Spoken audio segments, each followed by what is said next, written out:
Sri Ramanaya.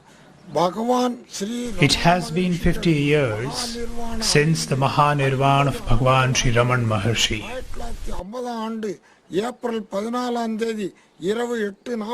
I had the rare good fortune of being present on the night of April 14th, 1950, when a brilliant star slowly sailed across the sky at the very moment the Maharshi took his last mortal breath.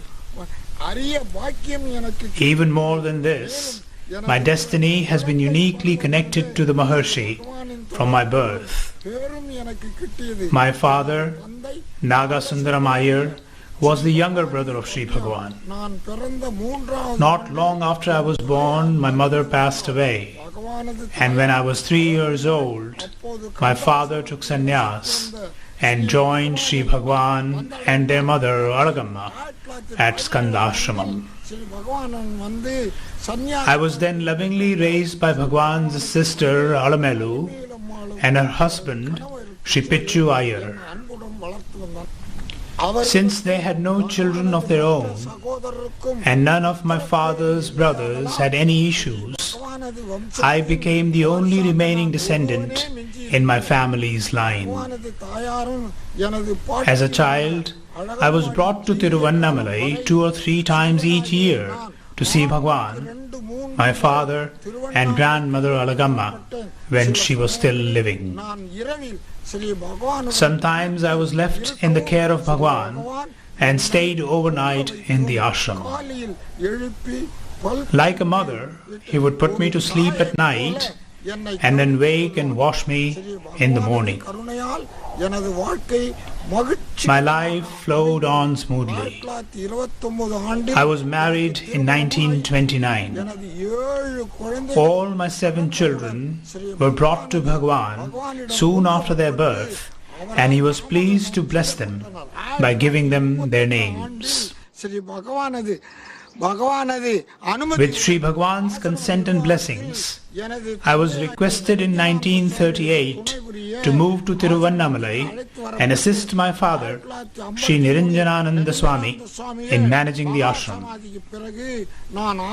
After my father was absorbed in Sri Bhagwan in 1953, I succeeded him as the ashram manager and president. In all humility, I can say that Bhagwan has showered on me incredible grace and blessings from my birth to this very day. In 1984, my wife Nagalakshmi attained the holy feet of Sri Bhagwan. I continued serving in the ashram until 1994, at which time I resigned, handed over the presidentship of the ashram to my eldest son, Sri V.S. Ramanan, and took the vows of sannyas. I now live a quiet life in the ashram, remembering the holy presence of the Master and thanking him for his innumerable blessings on me and all his devotees the world over. After the Maharshi's Mahanirvana, we published many reminiscences about Bhagwan, written by devotees who moved closely with him. These books are a valuable testimony to the ever-present divine personality of the Master. What you are now about to see is yet another testimony to the living presence of Sri Ramana Maharshi. You will hear from the lips of those who had the wonderful privilege of living under the watchful, loving eye of Sri Maharshi, who was perhaps the greatest sage of the 20th century. I have known these devotees since I came here in 1938. We were like one family, and Bhagwan was our father, mother, our everything.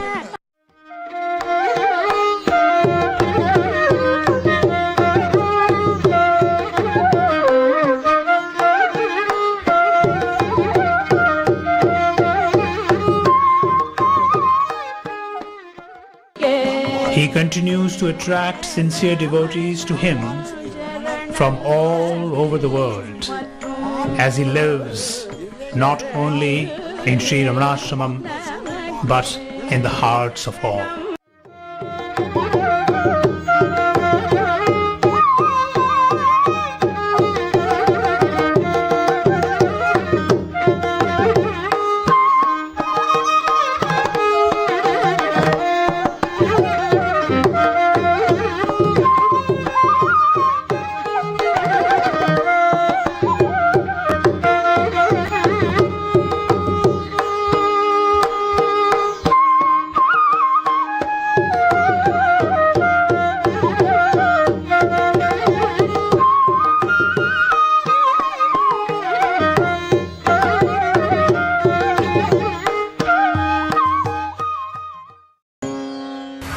I first met Bhagwan on the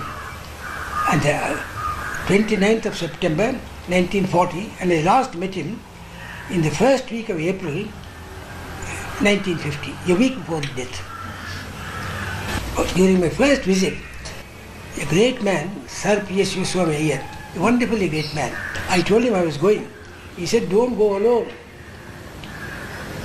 Take somebody whom you like, to whom you are attached, take them in." And so I took one old student, Subramaniam, one then student, Ismail, and my wife. So I went with this group of people. And for this, Swami here is responsible. He told me he used to walk on Uttarakhand, Nilgiri Hills. There's a place called Dodapetta, which is a steep precipice. From there, you can look into the abyss about 8,000 feet below. People like to look into it, look down, and in order not to fall, becoming giddy, they used to tie themselves up with a piece of rope. Somebody will hold the rope, and then you can look down.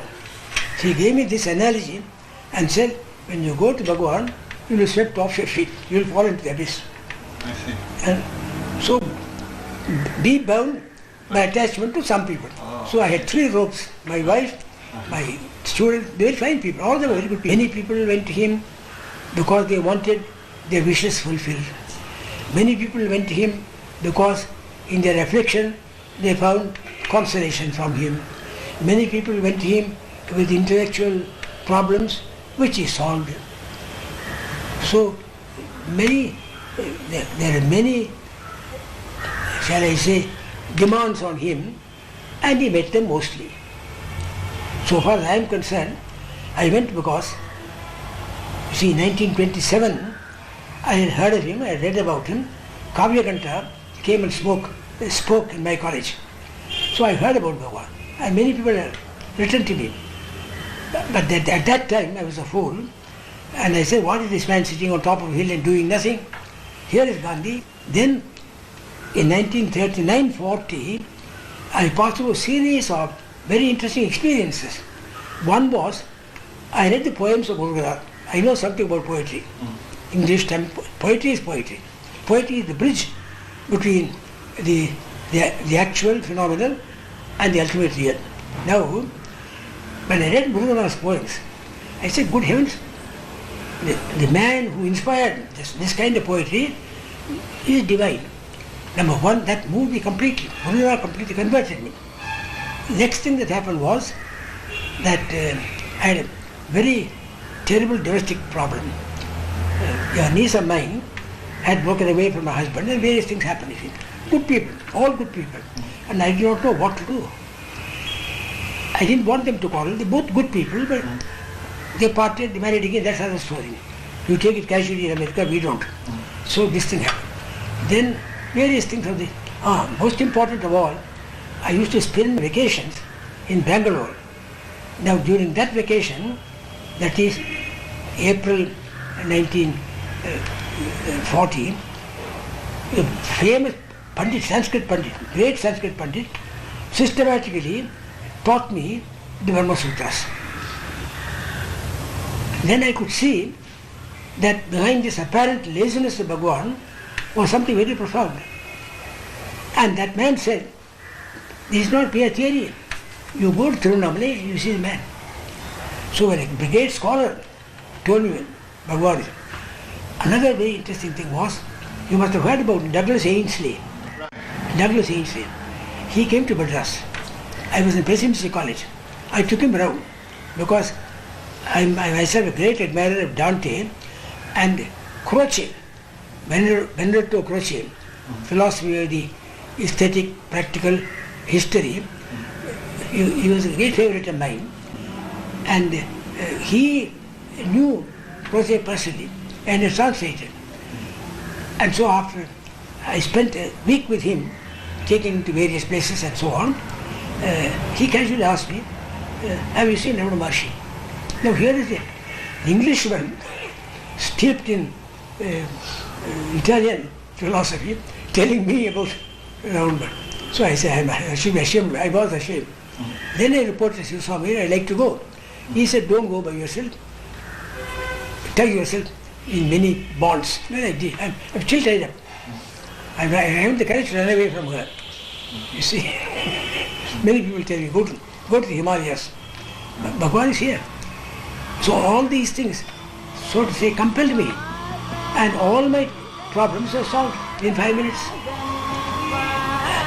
As I say again and again, in his presence, I felt like a little baby in its mother's lap. How to explain this?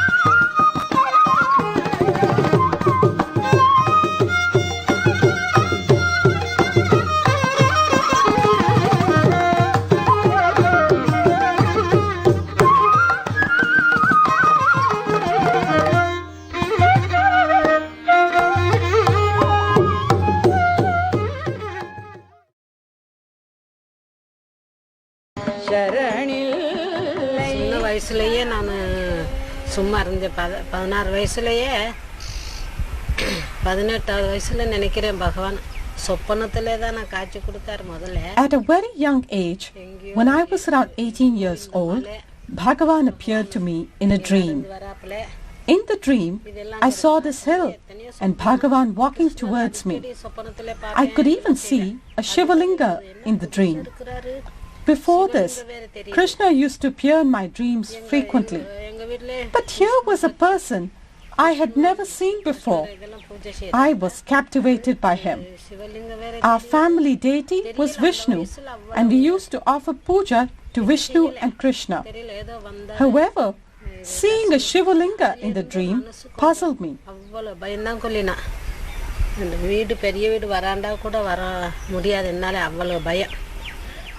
At that age, I could not comprehend the dream.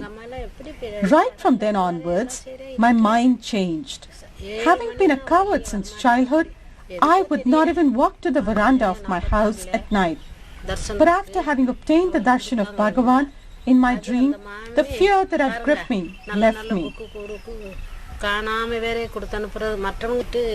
It was only at the age of 20 that I got a book on Bhagavan.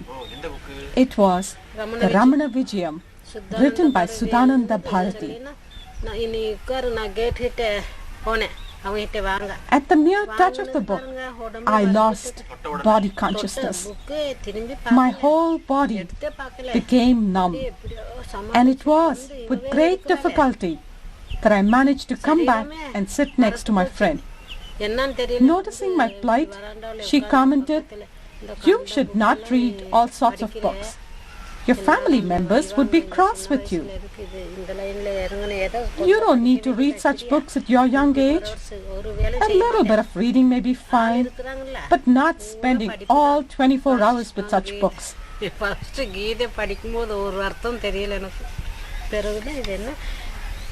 Those days, I would spend all my time reading spiritual books like Jnana Vasishta, Bhagavad Gita, etc. I curiously opened Ramana Vijayam for the first time. As soon as I did so, I saw a picture of the young Bhagavan. I fell down on the impact of seeing the picture. What book is this? I wondered. Don't read this book. I think this book will change your life, my friend warned me. I saw her off and took the book to bed with me. I was afraid that I would swoon again.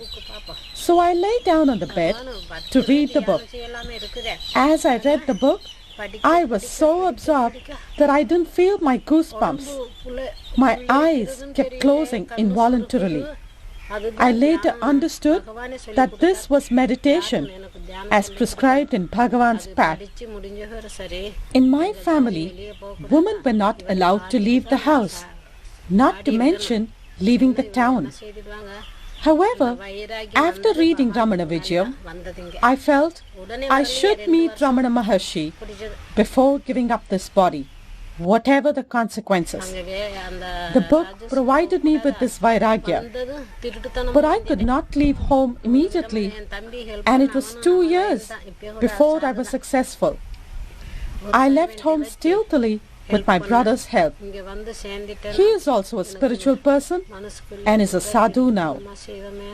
I reached Tiruvannamalai with the help of a servant. Having reached there, I was filled with guilt for having run away from home and remorse for having done a wrong thing in order to achieve good ends. I wished I had been born in some other family. I felt very depressed. I came to Bhagavan's Sannidhi outside the old hall. Ommandu Reddy was seated among the audience at that time. I had gone to the office to inquire about Bhagavan and was told that he was near the well. When I came to the well, I could not see Bhagavan, only a flame of fire.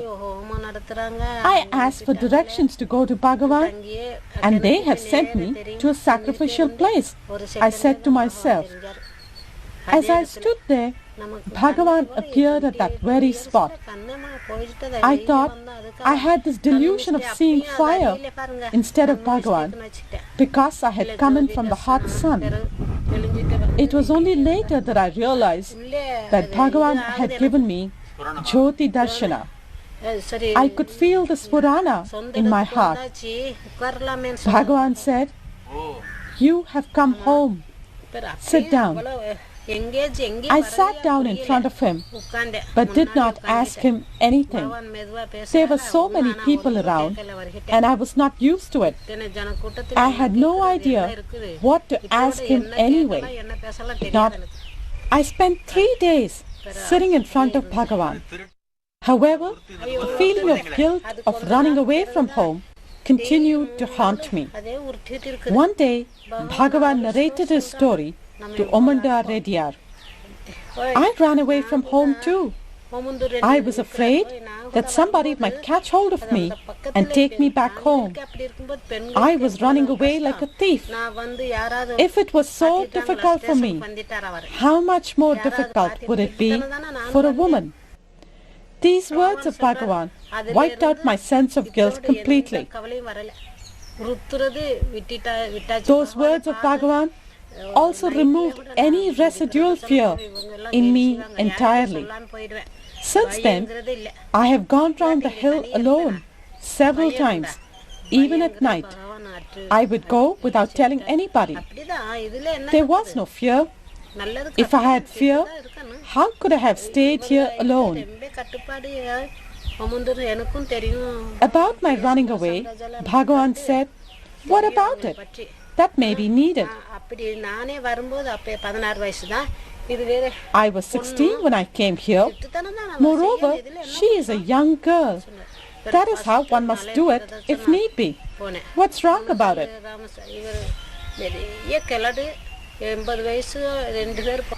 At the time of Bhagavan's Mahanirvana, I was at Rajapalayam.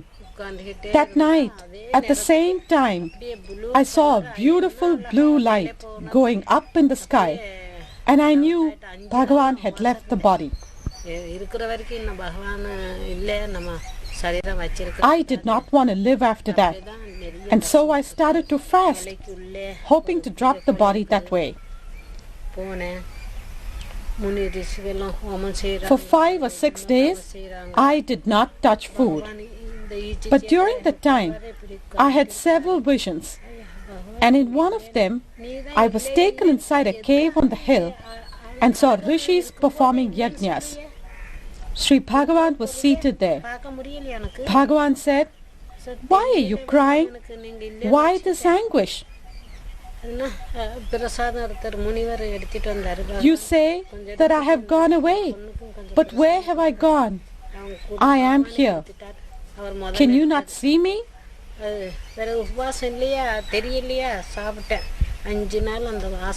Some rishis brought some prasad to Bhagavan. Sri Bhagavan took some and gave it to me. I did not remember in the dream that I was fasting, so I ate the prasad given to me by Bhagavan. For 5 days afterwards, the smell of the prasad was with me. Now, was that a dream or reality? I consider it to be Bhagavan's grace. The morning after the dream, I started taking food and coffee. My brother and sister were also fasting with me, deciding to give up their bodies if I were to give up mine. From that day onwards, I had no thought at all that Bhagavan had left us.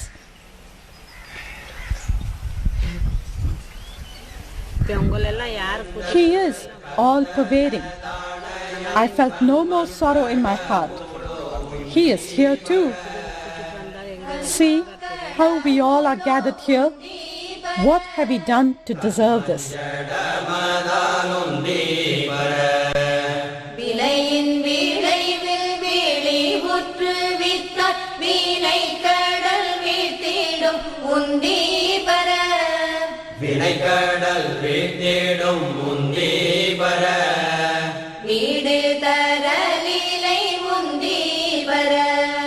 கருத்தனு காக்கும் நிற்காமிய கண்மம் கருத்தை திருத்திய துந்தீபர கருத்தை திருத்திய துந்தீபர கதிவழி காண்பிக்கும் முந்தீபர இடமீது பூஜை ஜபமும் தியானம் உடல் வாக்குள தோழில் உந்தீபர உடல் வாக்குள தோழில் உந்தீபர உயர்வாகும் ஒன்றில் ஒன்றுந்தீபர எண்ணூறு யாவும் இறையுருவாமென எண்ணி வழிபடல் உந்தீபர எண்ணி வழிபடல் உந்தீபர ஈசனர் பூசனை உந்தீபர வழுதலில் வாக்குச்ச வாய்க்குஜபத்தில் விழுப்பமான. The next day, we had a meeting with Bhagavan. Just then Bhagavan had arrived in the present premises of the ashram, where there are no buildings at all. There is only a shed covering the samadhi of mother. Bhagavan was seated on a bench under a tree, under the shade of a tree. He had the dog Rose lying on that bench. He was simply stroking the dog.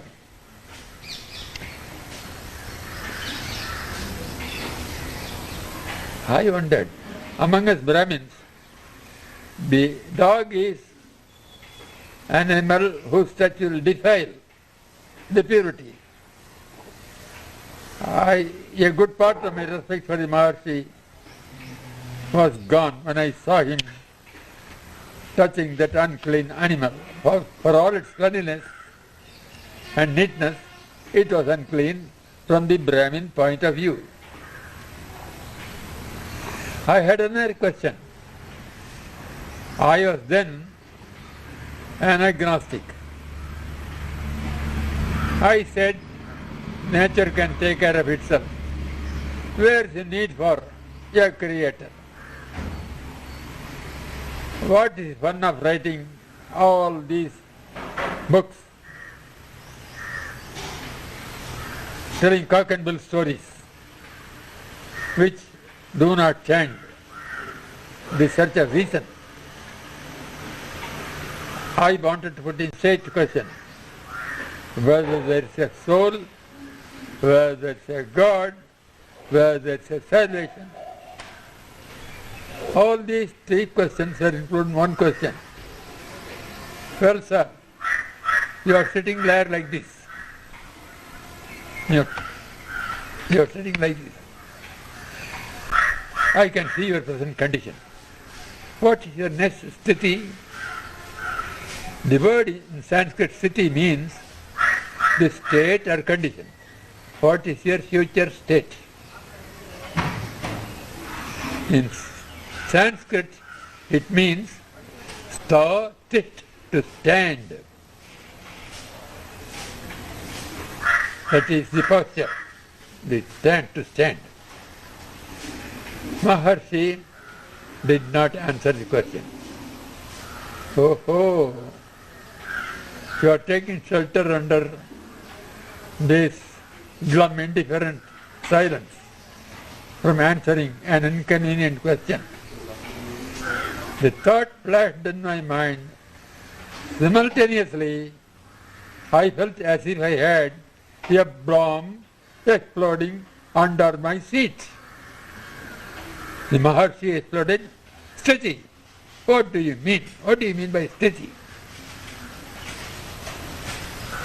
I was not prepared for that question. Oh, this man is very dangerous. He is dangerously alive. And the answer with proper care. So I said, if I ask him about the body, it's a useless question. The body may be burnt or buried. What I wanted to ask him about is the condition of something within the body. Of course, I can recognize a mind inside of me. Well, I was out to say about the mind. But if he puts the question, what is mind? I must have prepared the answer. All these were passing across my mind. As I was looking at him, he was looking with a fierce look. I questioned, what is mind? Of course, mind is made of thoughts. What are thoughts?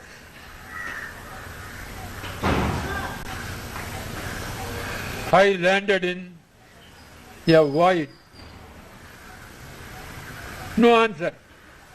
I could not present a question about a mind which did not exist. The mind was a thing that existed for me. I found it does not exist. I was bewildered. I simply sat like a statue.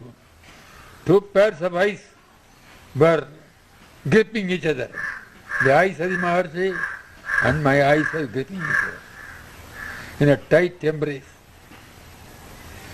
I had no sense of body, nothing except those two pairs of eyes, except a pair of eyes. I don't know how long it continued. When I came to myself, I was terribly afraid of the man. This is a dangerous man. In spite of myself, I prostrated and got away from his company. That look was not unfamiliar to me. That was the look which the Maharshi gave in my 14th year.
அப்படின்னு சொல்றாங்க. இப்படி இந்த லைஃப்ல பிகினிங்ல எல்லாம் This incident took place after Bhagavan had moved to the new hall. பகவான் new ஹாலுக்கு During those days, the front row closest to Bhagavan was reserved for the important people. Front எல்லாம் அப்ப கூட முக்கியமானவளா தான் உட்காருவோம்.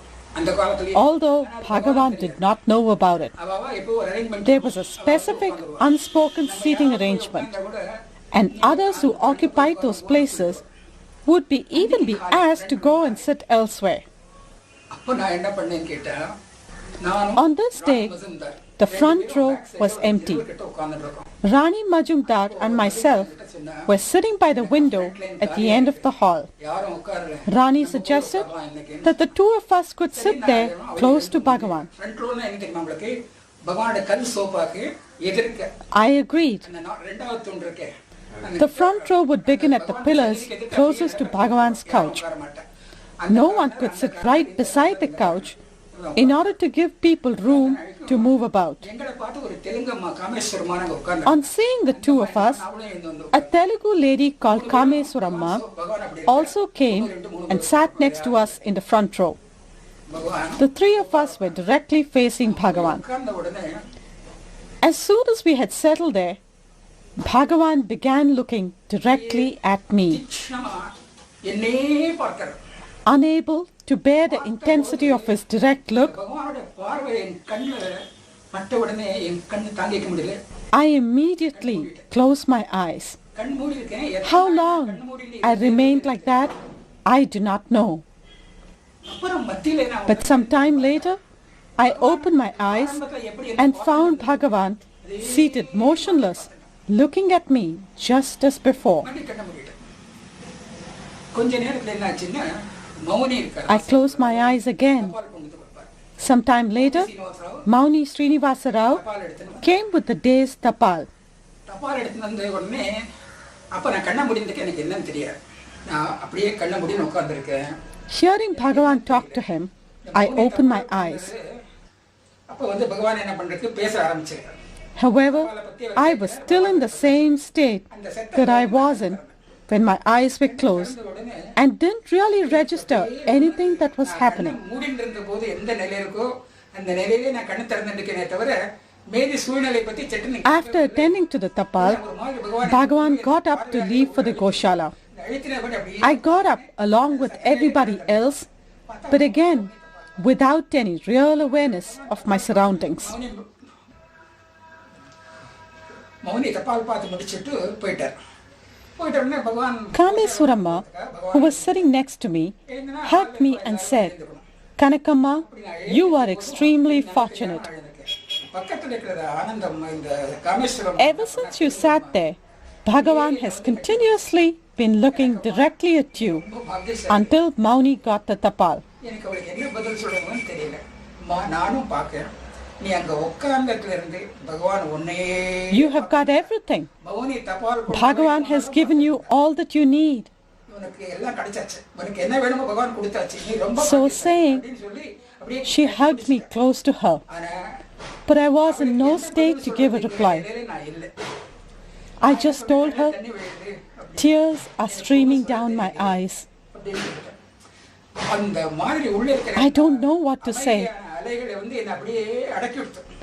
The waves of peace coming over me kept me from talking.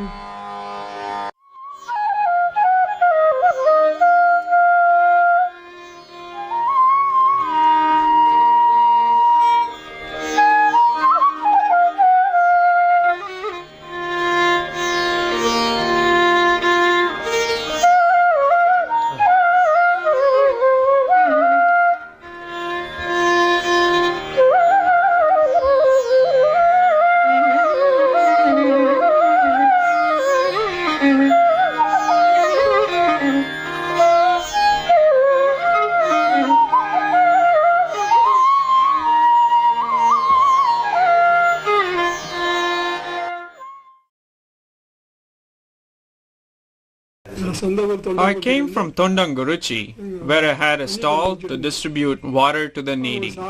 One day, a sadhu came and gave me Bhagavan's Upadesa Saram and a photograph of Bhagavan. I saw Bhagavan's picture and was instantaneously captivated. I decided that I must see Bhagavan immediately. I hastened to Tiruvannamalai the very same night and have never gone back. It happened to be a full moon night. When I arrived at Tiruvannamalai, I chanced to meet Seshadri Swami at a corner of the Rajapalayam Ramani close to the big temple and received his blessings. I then went to Sri Bhagavan. When I came to the ashram, there was just a shed over the mother's shrine and Bhagavan was seated there.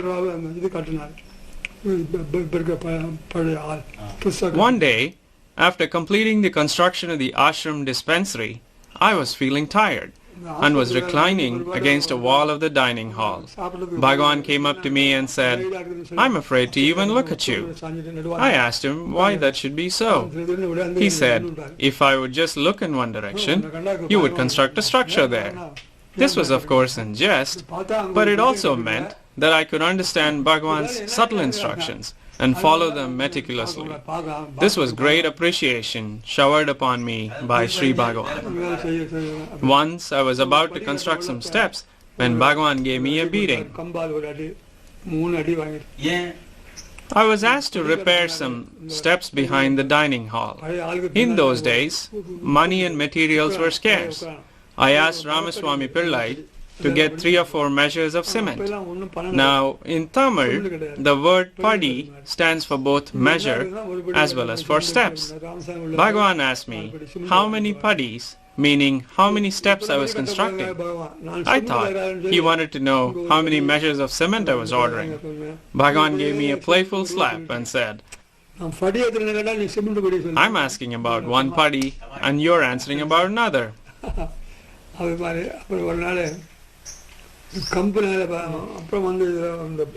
On another occasion, I was cementing the surface below the water tap to be used to clean vessels. Bhagavan was sitting next to me, giving me instructions.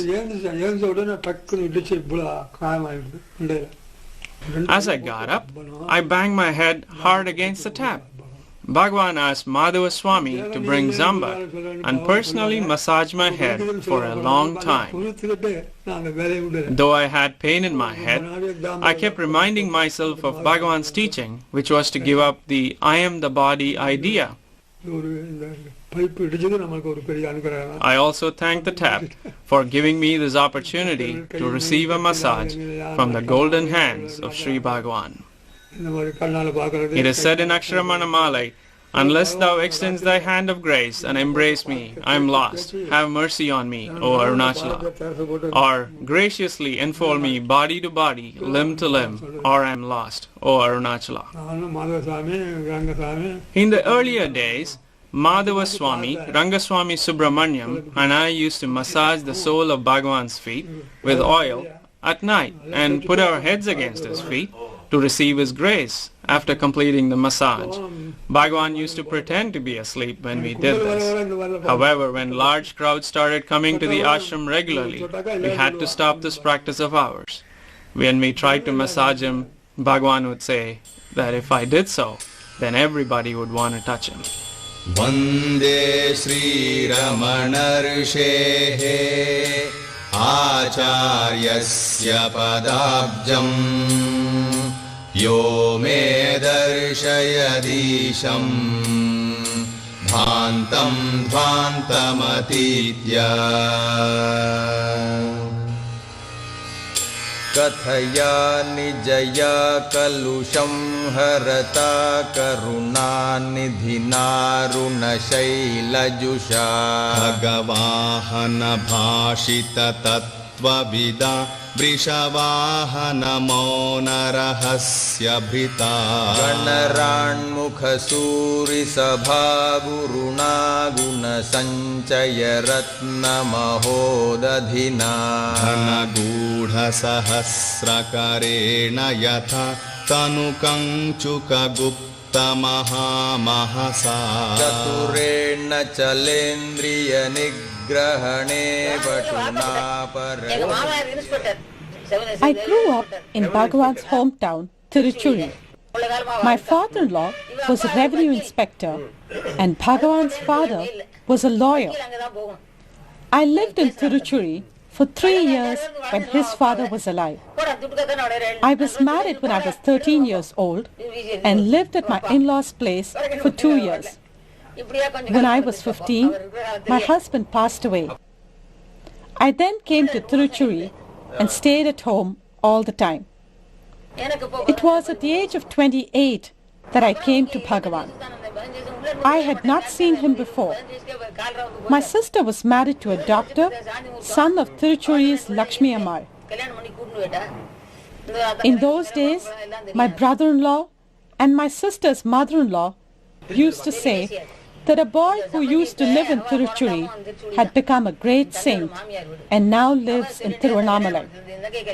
They wanted me to see him. I refused, saying that it was not proper for me to leave home.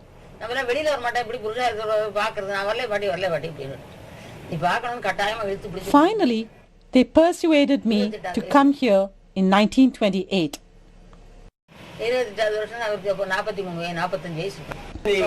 When I came here, the old hall was already built and Dandapani Swami, Muruganar's father-in-law, was in charge.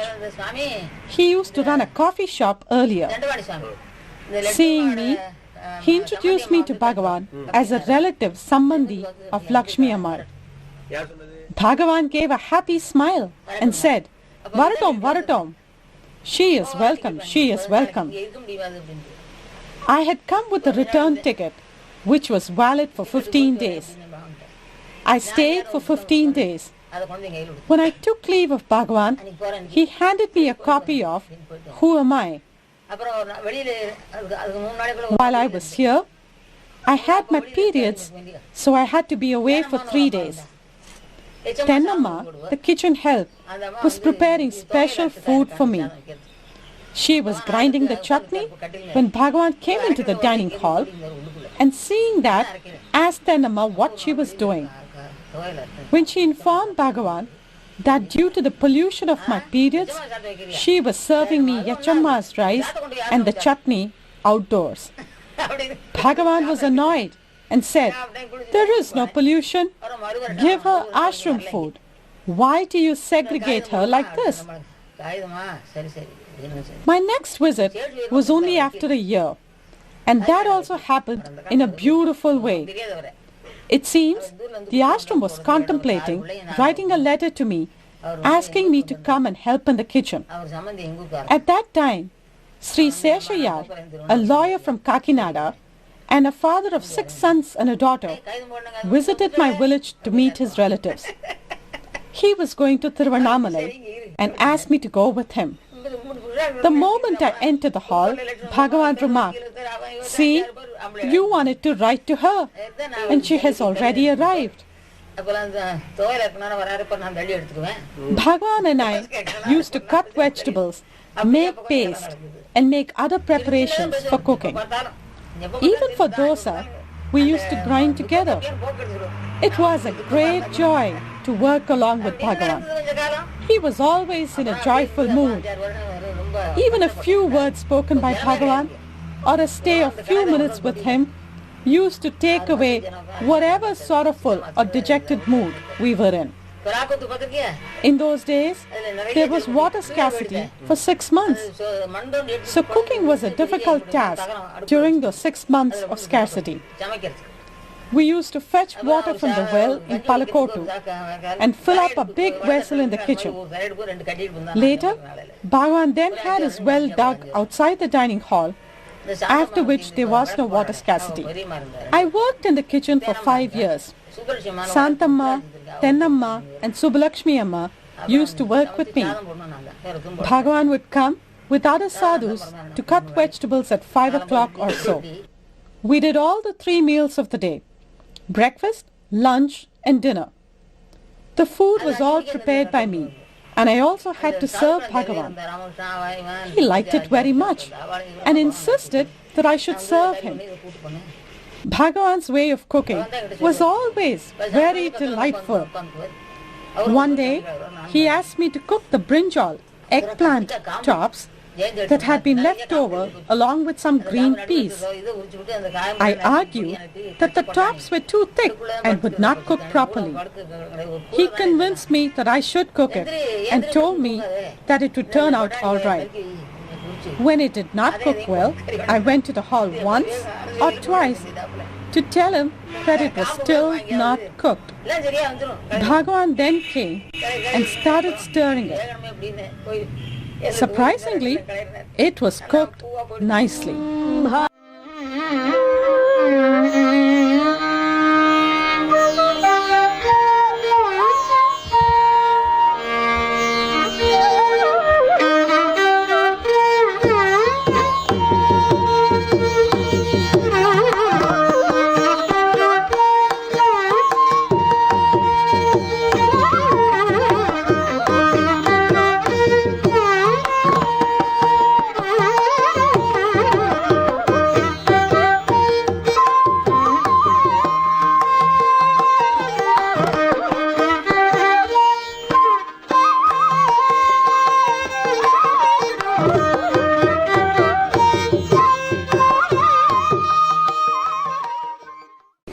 Himself said, "Where am I to go? I am here," he said. The same he is keeping up the world. How can you, what you are entering this office, ashram premises, the gate itself, you put some sort of peace that anybody can enjoy that, but even not a devotee. That is always here. So his presence is felt here always. A jnani has no going or coming. He is always present. So that is the case. There is no way to do the physical form is not necessary unless you are developed really to understand what is Bhagavan. Then only even after coming here and sitting in the hall for months together, I was not able to understand Bhagavan. What is Bhagavan? What is he? What is he giving? What is he doing? Who is he? After some months only, I went to know what is Bhagavan. It is the Supreme Being, flesh and blood. Perfection to the core. We cannot say. They say avatars, but he is not an avatar. Just above that state, he is the Supreme Being, personified embodiment. Face to face we sat among us, slept along with him, took our food with him, and sat with him at his feet for years together. And we say Vedic age, we say hear about rishis, the annals of history. We do not hear anything about such a great sage. He is the greatest sage of our time. In Vedic age also, there were rishis. They have got their own impulses. They get anger, they get lust, everything. But can we say anything about our Bhagavan? No, we can't say. And also Mr. Chadwick told, if at all there is anybody fit to express the greatness of Bhagavan, it is Bhagavan himself. What, will Bhagavan do that? No, that is the way, that is the greatness of Bhagavan. His bewitching smile, his beaming forehead, his glittering radiant eyes, his sweet voice with measured words, his sweet form, majestic form, still we see in our days. There is nothing felt because his physical form is absent, we do not feel any difference. Still his power is more potent and more powerful and always here. Om Mahasena Mahomshena Jataya Namaha.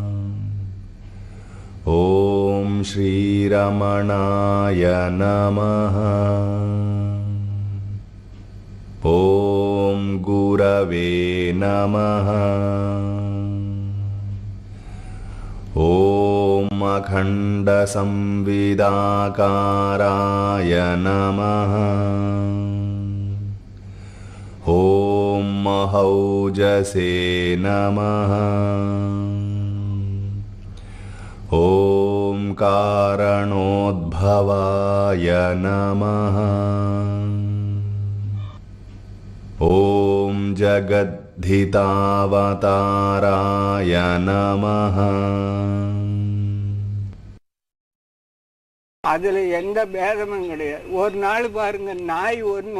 There was a lame puppy in the ashram, small and black. It would eat anything that was offered. Ananta Narayan Rao, a devotee and a veterinarian, was asked by Bhagavan to take care of this puppy. In the morning, this puppy would be given idlis for breakfast. It would then relieve itself in front of the ashram office and create a nuisance for people there. When I was informed of this, I was angry at the dog and instructed the kitchen staff not to give him idlis. The dog ran to Bhagavan and complained, its tail wagging. When I told Bhagavan that the dog was denied idlis in accordance with my instructions, Bhagavan was annoyed and said, "Oh ho, you're using your power. So many people have used power and have become power mad. Now it's your turn." The next morning, while Bhagavan sat for breakfast, he refused to take idlis and relented only when all of us prostrated before him, begging him to have his breakfast and promising that the puppy would be fed every day. That puppy used to eat even human waste and then come to Bhagavan. He would take his towel and wipe its face and keep the towel under his armpit, which won't be clean till the next morning. When we showed our displeasure, Bhagavan retorted, yes, you all pretend to be clean, only the outside is clean. Is the inside clean?" When he said that, we felt very ashamed.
I listened to a sadhu lecture on Jnana Vasishta and about the Samadhi state, but he himself was never in Samadhi. I wondered if it was all just mere talk and theory, and whether there existed someone who was actually in the state of Samadhi. When I put this question to the sadhu, he told me not to have any doubts, and that there was a jnani right then in Annamalai who had attained the realization at the age of 16. He hadn't read any Vedantic texts, but was a Mahajnani who had attained the highest state and was always in Samadhi. The sadhu mentioned that he has had Bhagavan's darshan. The moment I heard this, I was thrilled. The name Ramana Maharshi felt like nectar in my ears. Tears welled up in my eyes and my whole body quivered with joy. The urge to go see him welled up in me. In a few days, I set forth to Thiruvannamalai. Bhagavan was living in Skandashramam then. I was overjoyed to see the Sadguru. I narrated all that had happened in Malayalam, the only language I knew then, and it was a boon for me that Bhagavan could follow and converse in that language fluently. I told Bhagavan that I had stopped doing japa and that I had not experienced samadhi as described in the Vedantic scriptures and was very confused. I prayed to him for peace of mind. After patiently hearing me out, Bhagavan quoted a verse from Kaivalya Navanitam which says, "If you realize who you are, there is no cause for sorrow." I did not know what was meant by "know who you are."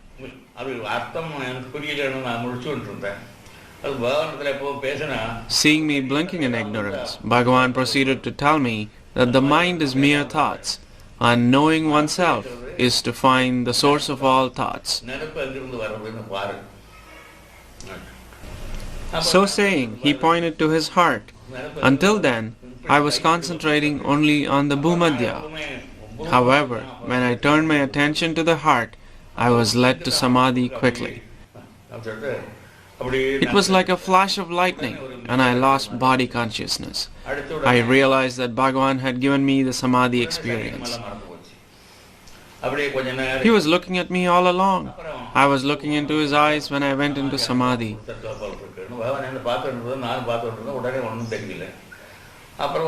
It was then time for lunch. After lunch also I came to Bhagavan's presence. Then by a single look, Bhagavan put me into Samadhi again. Thenceforth, I would immerse myself in that blissful state again and again, oblivious of the body. In fact, I occasionally used to touch myself to check whether I had a body or not. I spent a happy 18 days like this at Skandashramam.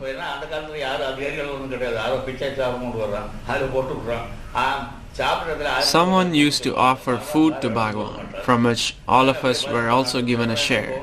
I started feeling guilty that instead of offering food to the Guru, we were eating out of his share, and that this was not proper.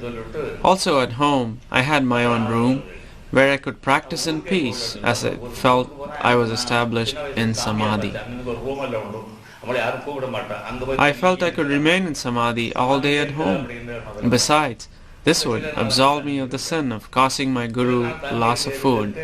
I went back to my village, but as the time passed, the intensity of meditation lessened.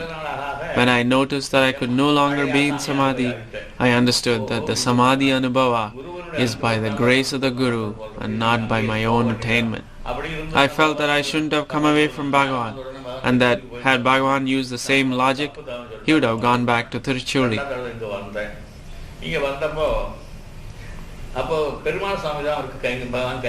When I returned to Skandashram, Perumal Swami was attending to Bhagavan's personal needs, like bringing hot water for him and so forth. Perumal Swami taught me how to look after Bhagavan's needs and entrusted me with that job, as he had to leave for the nearby Kovilur Math to attend some festivities. While I was attending on Bhagavan, I told him how the intensity of Samadhi had lessened once in my village.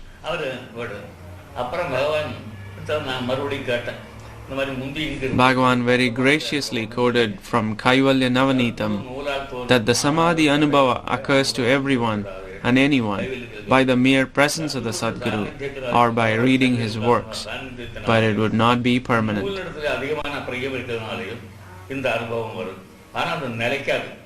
Bhagavan further explained that the state of Sthita Prajna has to be attained by Shravana, Manana and Nididhyasana.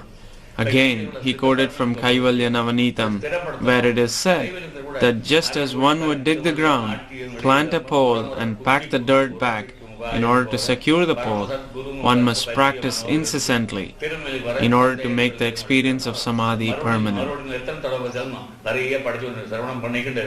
Again quoting Kaivalya Navanitam, he said that as long as the duality of the knower and known remains, one must practice. These words of Bhagavan cleared my doubts, and I have been with him ever since, serving him and following his instructions by his grace.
Now I am 94, 95 or 94.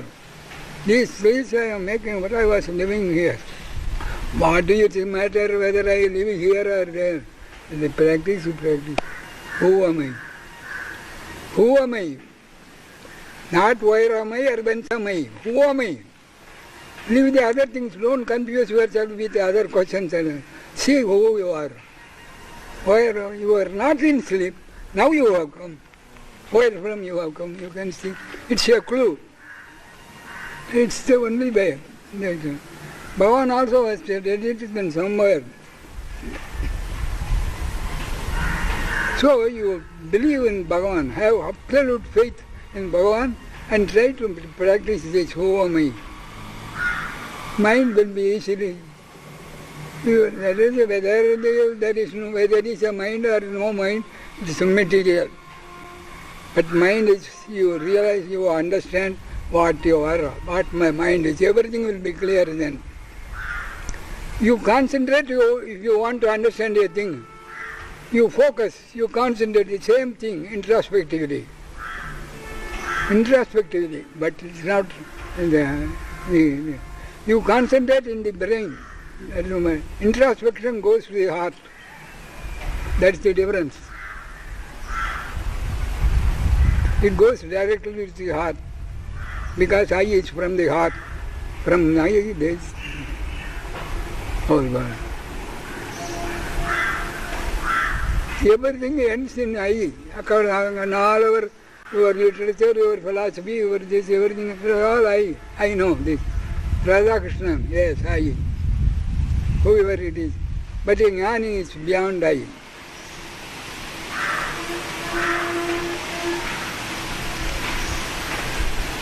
So I don't want to presume or assume I am a jnana, but I know what I am telling you, you will agree. If it is please you. It is very simple. You must know the method, the technique of it, so to say. It's a technique, no doubt. Because you know words. It's as I told you, it's nearly trying to remember a forgotten thing. You must focus. Yes, I know. You say like that. But here, who am I, Bhagavan? I was not in sleep. Where were I in sleep? Where from now I have come? Where from you have come now? In sleep you are not. Can you tell me the place where you were in sleep? No. But if you focus, if you attention, there is a evolution. You understand? But it will take some time. No thoughts. No dream.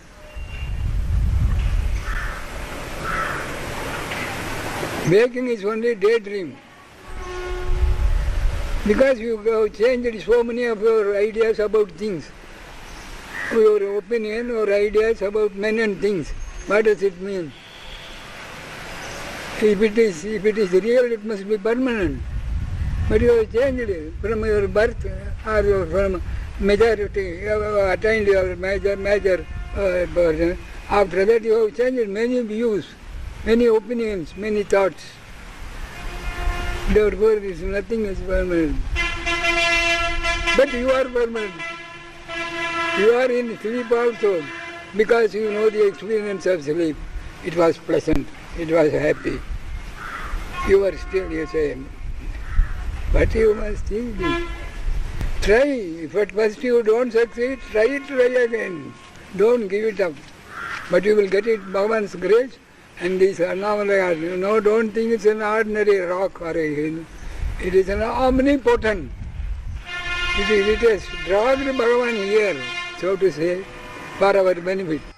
Prasaratadita Shubhavilokitam Ramanate Sakrit Phalatu Me Kritam Ramana Janmina Mai Bhavan Guruhu Abhida Ashaya Stava Mahanuruhu Jagadaham Para Spurati Metrayam Sadabhidam Gira Tava Visamshayam Tvadupadeshato Galati Samvida Mayi Niranyaya Sadahamorbhida Ahamiyontara Stamamalam Hridi Anubhave Mabho Stava Kripayadi he was a being whose advent into this world would bless the earth goddess. There is a line in Sanskrit in Bhagavata which says, Dhanya Bhagavati Yukshoni Mahatam Padachinnita. They put their feet on the earth feels blessed. To my mind, he was one of the most glorious beings that have ever visited this earth.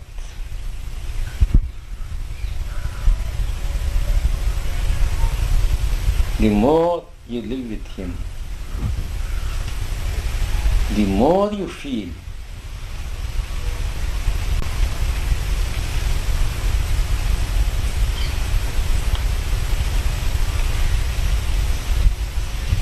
that you have done something in the past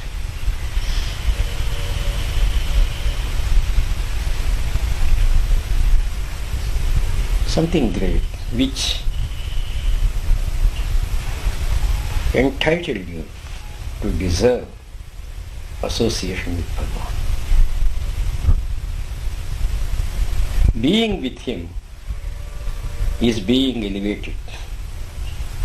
You need not talk with him. You need not discuss with him. You need not try to learn from him through speech.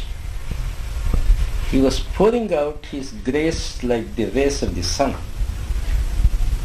No stopping, ever. It was for you to receive. You must have the proper receptivity. Of course, we could not do it all the time, being weak. Whatever we could receive, we could observe, went into us without our knowing it and remade us. There was no special effort needed on our part. It was all his. The effort was not really ours. Of course, he had no need of any effort to make. But he was molding us, he was shaping us. If only we did not put any psychological obstruction between himself and us, like doubting, like mental distraction on our part. Without my effort, Bhagavan's figure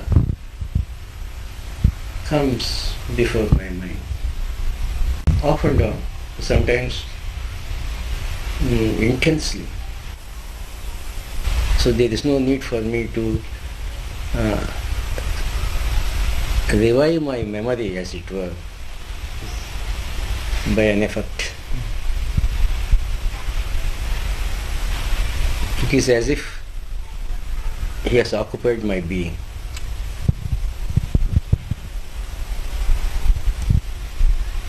That is what Bhagavan would do to anyone.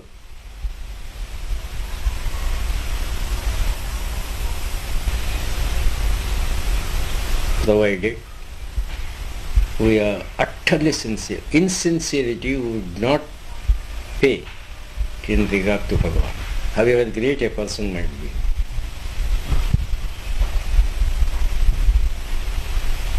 Once he knows you are sincere, you get everything from Bhagavan.